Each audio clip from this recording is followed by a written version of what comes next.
This is Coffee with Kelly, a dynamic podcast that's dedicated to driving positive change in school safety. I'm your host, Ethan Woodman, Product Marketing Specialist for Crisis Go, and I'm joined by my esteemed colleague, Kelly Moore, Senior School Safety Specialist for Crisis Go. Our mission is to empower you with essential knowledge, tools, and inspiration required to foster a safer and more secure school environment. We hope this podcast will be the catalyst for transformation in your schools. Join us as we continue to dive into the world of school safety. Good morning, Kelly. Good morning. How are you? Shoot, I'm good. Shoot, I'm good. Coffee in hand. We got things working. Everything is good. I'm already on like my second cup of coffee, I think. I've lost track. So you're playing catch up is what you're saying. Yeah. So what are we talking about today? We're talking about a common question that we hear, I think, of who's in charge? Who's in charge? How do we understand who's in charge? We'll talk a little bit about leadership. We've talked about leadership before, right? But we'll talk more about specifics of leadership, and we'll take it from a different perspective. Like we've talked about who's responsible, but we're gonna tighten that up a little bit. But before we get started, I want to ask you this question.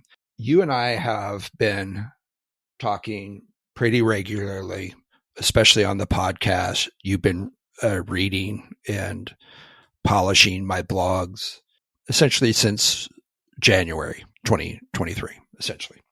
And we've had other conversations, so it's not just those, but we've had other conversations.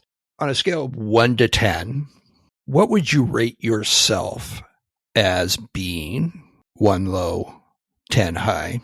What would you rate yourself as being in the realm of competency in this sort of safety realm? Not just school safety, but talking about being 10 being a pretty significant. They can do anything that they need to do in the realm of safety. 1 meaning they pretty much can't do anything. What do you think of that? My first question is, where are you on that scale? That would help me kind of figure out where I'm at. Yeah, so I would put myself in the 8 to 9 range. There's obviously, I don't know of many 10s out there. I'm sure there are, but I say the 8 to 9 range because I'm still learning. I still am processing things out. People will ask me a question that will cause me to take a pause and look at a problem that maybe I'd looked at previously, but now from a different perspective. And so that's kind of where we're at from the topic for this podcast. We've talked about leadership. We talked about who's in charge and so forth. But somebody asked me the question last week. There were 2 questions that were asked, and it started off with the communications of parents and how do we do that? Why aren't we doing that enough? And who's responsible for that? And then the second question is, when you have a significant incident, who is actually responsible? And what are we doing to build them up? So those are the topics of our 2 blogs, those 2 separate questions. And that first question even caused us to begin building our own Facebook page. Face space. Face space. Oh, that was good. I'll start that one over again. You should no. You got to leave that one in. No, that one's gold.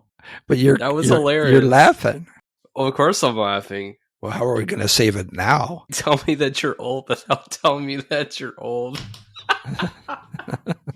But that wasn't even a thing. It wasn't face space. It was MySpace. That's what makes it funny. Yeah. So anyway, it's Kelly's new social media platform, right? Face space. All right. Wait, I got to answer the question you asked me before. Yeah, that's true. You do. Answer that. All right. So going back to the scale. So also just want to point out, so Kelly's put himself at an 8 or a 9, and he has 34 years plus of experience in this realm. So if anyone listening thinks that they know as much as they need to know, you're probably wrong. I'm just going to say that.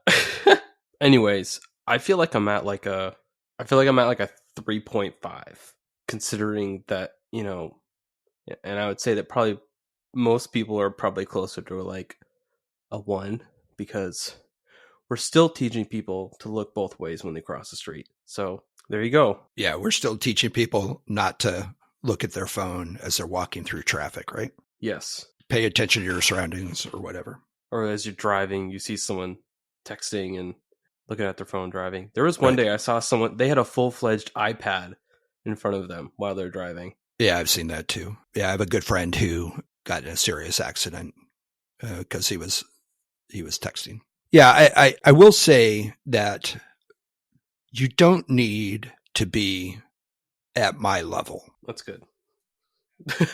Because that's almost an impossible task when you're talking about the years of experience and the number of incidences that I've seen, that I've been involved with, and so forth. That's you're not going to be exposed to that, right? Especially from the education perspective.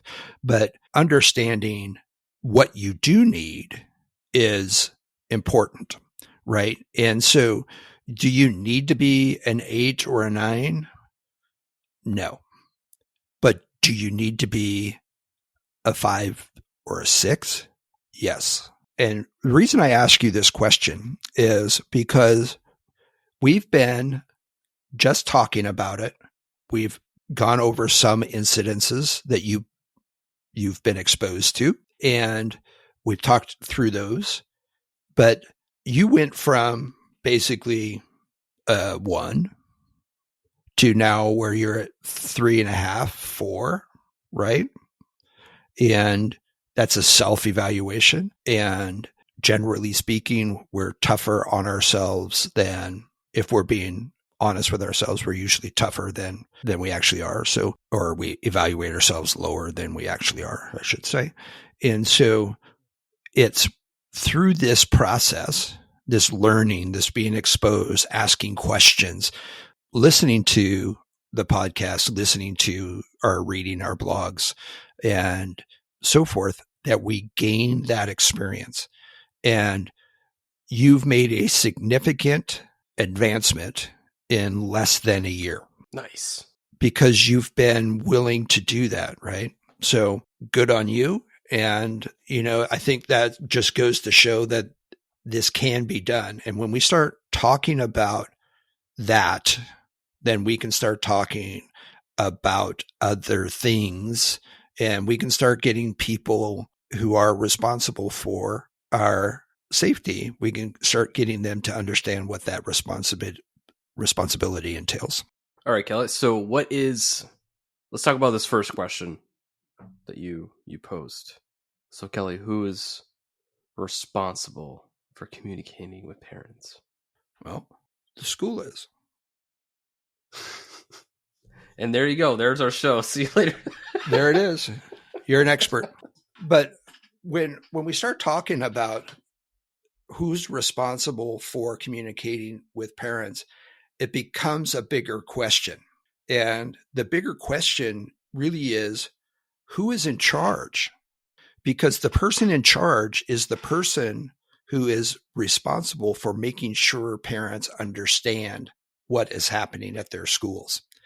And so we talk about the incident commanders, and this is where we started looking at the second question we'll get into later. But this is where we start looking about, how do we know who's in charge? How do we know who is the incident commander? And sometimes it's positional. Other times it's because that was the person who was assigned the job. But let's really focus on who is the person responsible for school safety at our schools. And the quick answer to that is the principal. Because culture, historically, tradition, all of these things start to play the Well, if you have a problem, who are you going to go talk to? You're going to go talk to the principal. If something happens at the school, who do you talk to? You talk to the principal. You might start with your kid's teacher because that might be a classroom issue, but she's in charge of that class. The principal's in charge of that school. And, we've gone through, we're in the 1819 podcast realm, right? No, season 2, episode 7. Episode 7. But we have a bonus coming out. Oh, we should talk about that later. But yeah, so we've talked about who's responsible for school safety. And obviously, what's the answer to that question? My first response would be everybody. Everybody. That's what it's a shared responsibility, right? So you are getting better, right? When you talk about who's responsible, the answer is everybody is. It's a shared responsibility. Who's responsible for your safety? You are.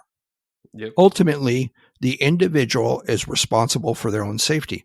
But yet every morning we send we send them off to school knowing or hoping that somebody else is responsible for their safety.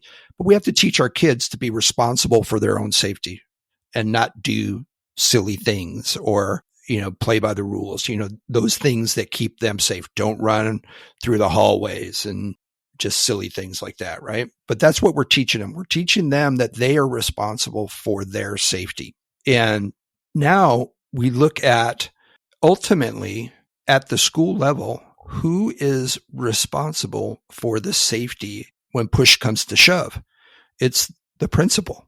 And why don't we know this? And why don't we understand and practice this?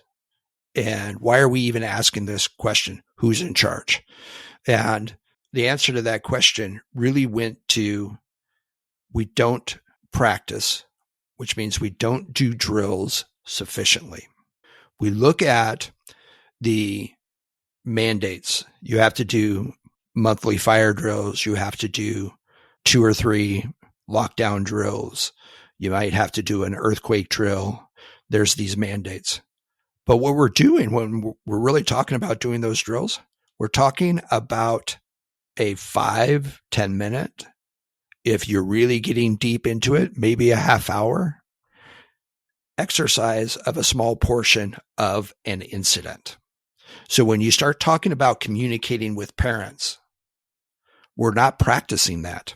We don't communicate with our parents during the drill.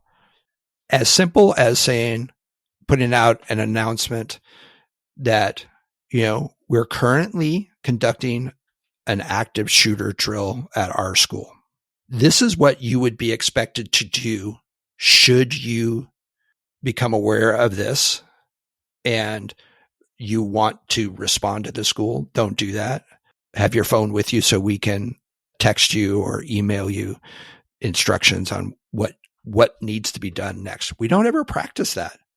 So when you ask who's responsible to communicate with parents during an emergency, you're likely going to get a stare back at you like, I don't know. It's because we don't practice that. We practice a very small portion of what actually an incident would look like. We see it all the time in the coverage of active threats or active violence or active shooters, whatever you want to call it. We see it all the time. Parents were upset that they had to wait to get their kids. Why are they upset? No one communicated with them. And there was this unrealistic expectation that this was going to be over in a half hour as opposed to 5 hours. And if you have time for a Kelly story, here is one. We had an incident. We've used this incident before. We talked about it in other podcasts, but it'll illustrate what I mean here. We had an incident where we had a report of a man on campus with a gun in the bus drop-off area. We put the school on lockdown because we didn't know anything about what was happening. So we put him on lockdown. I responded to the school and we started working through that problem. Part of the information was we don't know what happened to the man with the gun, but his car is still here. So we believe he's still on campus. We were in the process of installing lots of cameras, but we hadn't really covered the campus like we should have. But we were in that process. So we didn't know where he was at. So of course we treat it as such. As we're going through the process, we try to find out who this guy is. So we have one of the deputies on scene, grab the license plate number, and we run the license plate. This is after the initial search. And so we're probably a half hour, 45 minutes into this. And we finally get the license plate, the registered owner information. And one of the lieutenants who's standing next to me says, I know that guy. You do? Yes, I know that guy. Well, do you have his phone number? Yeah. Can you call him? So we end up calling him. It took a couple of tries, but we end up reaching him. And my lieutenant says, hey, this may sound like a silly question, but where are you right now? And he has this exacerbated sigh. It's been the worst morning this morning. My car broke down. I'm en route to a very important meeting. My car breaks down. I had to park it at the high school. And now I'm at the auto parts store trying to get a replacement for my radiator hose that blew. So what the original sighting was this guy who's upset. He's screaming at somebody on his phone while he's holding a broken radiator hose. Oh my goodness. It's a J-shaped radiator hose. I saw it on the camera when I went to look at it. And it looks like a weapon. Whoever saw that did exactly the right thing. But the point of the story is we were able to resolve this incident from start to finish within an hour and a half. Wow. That's pretty good.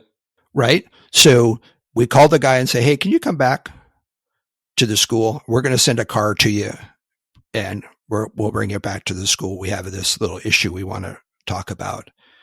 And as he's coming back, obviously he sees the commotion and he goes, what's going on? Well, they thought you had a gun. Oh, that took an hour and a half. And the only reason that it took an hour and a half and not several hours is we were able to determine who he was and we figured out what was happening. So then we could release people pretty quick. It took some time after. So it was between an hour or 45 minutes and an hour that we were able to say, okay, we are no longer concerned about anybody's safety. But if we hadn't been able to do that, this would have taken several hours. Oh, yeah. We only practice lockdowns for about 5 or 10 minutes. And we're not talking to the district administration during that lockdown drill. We're not talking to our public information officer or director of communication, whatever you guys call that. We're not talking to the people like we're in an incident as to what communications would be necessary during this incident. And I'll go back to this. In an after action report, I'm going to ask you a question. In an after action report, what is the number one complaint during that after action review? Lack of communication. Lack of communications. If that's the number one complaint, why are we not communicating during our practices? Why are we not practicing that? Including practicing calling our parents, sending out a mass email, sending out a mass text, putting out on our app through the Safe to Speak Up app for the kids and the families. Why are we not doing that? Yeah, because I mean that would be a good test to know that what you're using is actually working. Working. That's correct. That's what the drills are for. They're not just to teach, right? But they're there to make sure that what we need during an emergency actually works and what we need to do. So, and I learned something there too, that I went to the command post and we started working through this problem like we would normally do. And the one thing I forgot to do didn't even think about it. Wasn't I forgot, I just didn't even think about it, was to have somebody pull up that video. Because then we would have seen the guy actually get into a car and leave campus. Somebody gave him a ride to the auto parts store. In fact, he was leaving while deputies were arriving on scene, right? They're literally passing each other and neither one recognizing what was going on, right? But had we known that he'd left, we could have squashed this a lot earlier. Hey, there he goes. He's not even on campus anymore, right? And we can do a quick cursory search, make sure everyone's okay, and release them. But again, the point is, why aren't we practicing that? I didn't practice pulling up video. So when I go to an incident command post now and the school has video, I call my IT guy and say, pull up the video, see what we got. And so they can pull up the video. So that's why we do after action. But why aren't we doing that? And why aren't our principals communicating that way? If we're going to make sure that our principals, or we're going to rely on them to be the leader during these incidences, then we should give them the tools.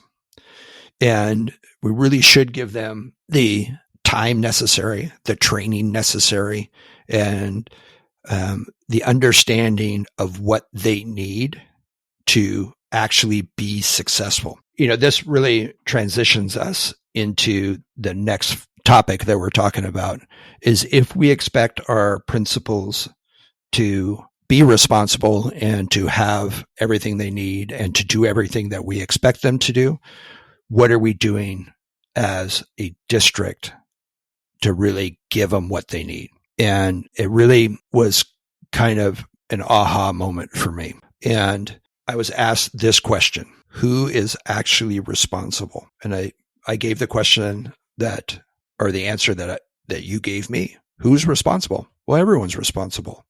Okay. But now who's actually responsible for managing this? Who is that incident commander?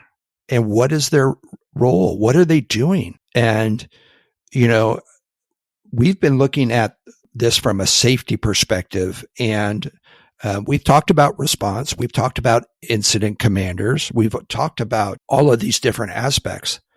But, you know, I think I failed to say who that person is enough and really drive that home. Who is the responsible person? And from my perspective, and most everyone's, is the actual responsibility of the principal. So the follow-up question I got was, if the principal does everything they're supposed to during an incident, what is our perception of them? And we've seen this happen time and time again. What do we consider them? If they're doing everything right and they're minimizing injury and fatalities, and they're keeping everyone safe, and they did what they were supposed to do, what do we consider them? We consider them heroes. So if that's what we're trying to build, for lack of a better term, in our principles, and we're not doing that as district administrators, even as principals, or as schools, or as parents, or as a community, all of these people who are responsible for the safety of our children, if we're not providing our schools, our school principals specifically, with all of the tools and the training and the assets, the systems, all of these things that we've talked about, if we're not providing them that, then we have some issues. And when we start looking at building our principals up and providing them with the knowledge and experience that they should have to run this event, then we're failing as a community. We're failing as parents to drive that to the decision makers. Hey, my principal isn't competent to run an incident. What are you doing to make sure they are? The school board, how are we doing? Do you need anything? What do you need? I absolutely don't ever want to hear this again. I'm going to hear it, but I don't want to. And that is, well, I don't have enough time, right? That is an excuse that is inexcusable. You will find time. You will find money. You will work your way through this.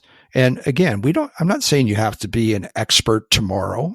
I'm not saying that you need all of the latest and greatest technology tomorrow, but you need to plan to get there. You need to prioritize what systems and technologies you need, and you need to have a plan on when and how you're going to get that. This, it frustrates me. You know how much this frustrates me is oftentimes we as school administrators and so forth, we don't implement anything unless somebody gives us the money to do it and or it's mandated.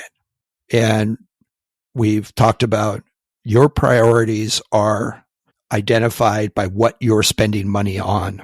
And if you're not spending money on keeping your kids and your family safe, then that's not a priority.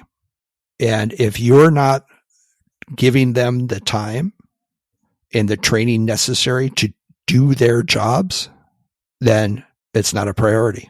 If you haven't made it part of policy, procedures, and so forth, that makes everyone aware that this is part of your job, it's not a priority. And so why I'm saying this is because, again, we've talked about this, 24 plus years past Columbine, and we're still having these issues. We're still talking about and pointing fingers at each other as to whose fault this was. You didn't do this. You didn't do that. I don't have the time. I don't have the money. I don't have the latest technology. It's stop.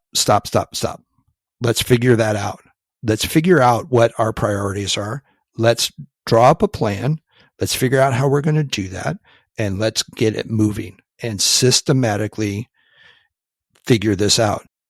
I once read, not too long ago, something about diet and exercise and why people fail, and in both diet and exercise and staying in shape. And the bottom line was there was no structure and no plan. They just went to the gym for an hour. They just ate whatever. They ate maybe less of whatever, but they don't understand what that means. They just say, oh, and it doesn't last very long. They don't stick to it and what have you. But there's no structure to it. You're not lifting the way that in a manner in which you're going to see the results that you want.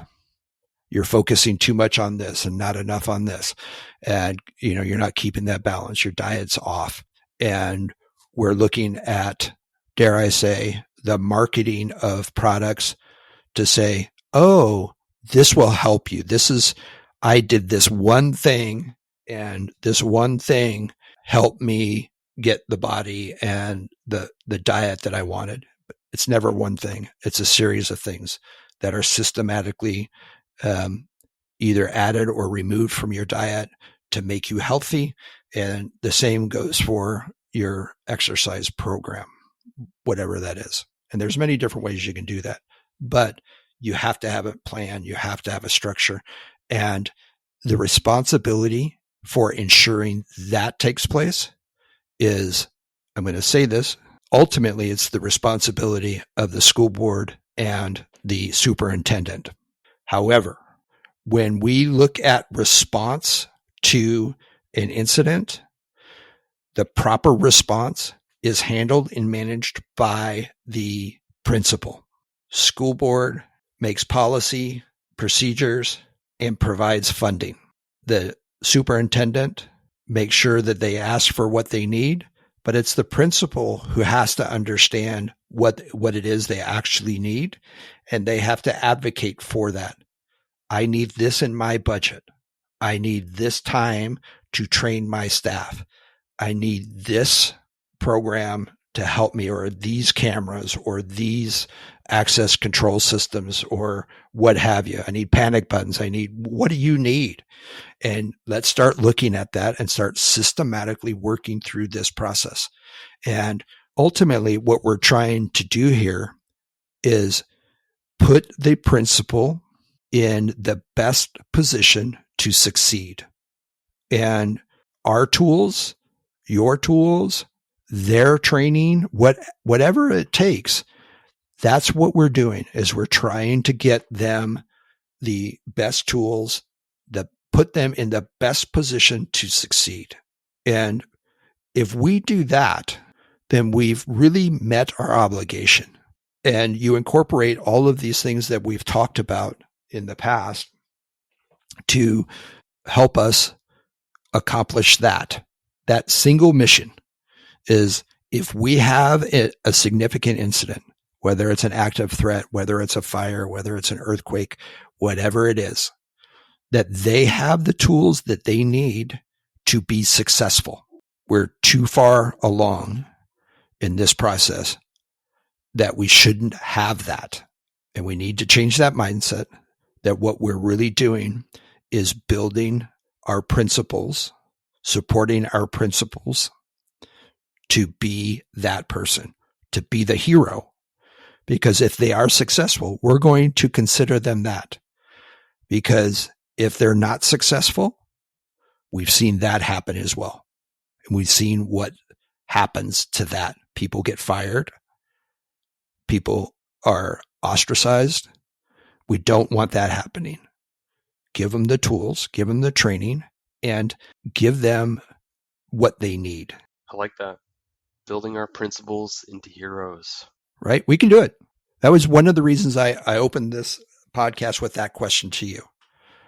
Look, you're a marketing guy. I am. And a good one. You are a marketing, right?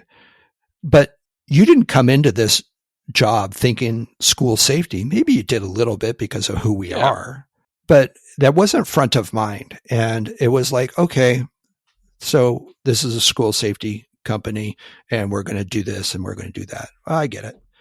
But understanding safety, you didn't come in here thinking, okay, I'm going to have to do this or I want to do this. That's true. It wasn't your job. It's not your job, right? Somebody else is going to do that.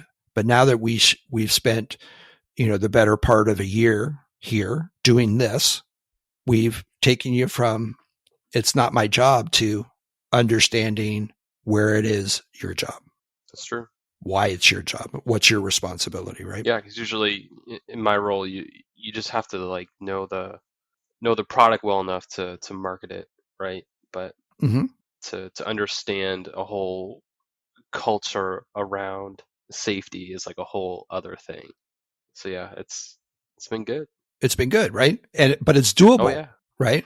We can talk about all of that stuff and it's doable, but we have to be willing to change. We have to be willing to take that first step. We have to be willing to support those who need it. And when we start talking about the first part of this having been the result of a question asked about communications with parents, get involved. Go to your schools, talk about safety, understand safety, start advocating it at the district level so that your schools have what they need. Don't let them have these excuses. I don't have the time.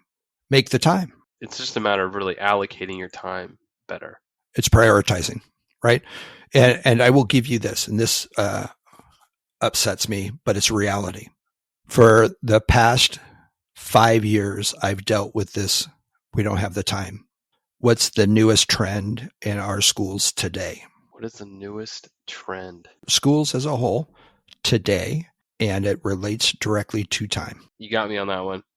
I'm having a... Schools are adopting the 4-day work week. Really? So you can no longer legitimately argue we don't have the time. If you have the time to remove a whole day every week from your school education instruction time, you have time to teach, train, and learn your responsibilities as a school regarding the safety of your children. Wow. I didn't know that. Didn't know that was the thing. I'm just saying, more and more schools are adopting that. And so if you can remove a whole day of instruction, then you have time for safety. You could literally have a day solely devoted to safety every week. You have other things that you would. My understanding is they're not going to do anything during that day. It's not they're increasing their days off from 2 days to 3 days, but you could, if you have the time to teach children in 4 days, sure, you're going to have to add some time there, but if you have the ability to do that, then you have the ability to restructure that 5th day to be a teacher day, and you can train anything and everything that you need to do in your district, including continuing education, including professional development, including safety, including new curriculum instruction, all of these things. Because like you said, if you remove that 1 day from having to instruct kids and you make that a training day, you have 4 complete training days every month. So I'm just saying, from somebody who's heard this, I don't have time, we don't have time, we're not going to be able to do this, we just don't have the capacity. By your own makings, you made the capacity by your own doing. Let's utilize that time. Just a thought. Man, this has been a pretty challenging podcast episode. I might say it might be the most challenging I think we've been. Maybe. I think it's needed though. I think we needed to focus on what we're supposed to do. Mm. We're at the beginning of the school year still. We're still in September, and we still have lots to do throughout this year. We have lots already planned, right? But if we take this, let's call it a challenge.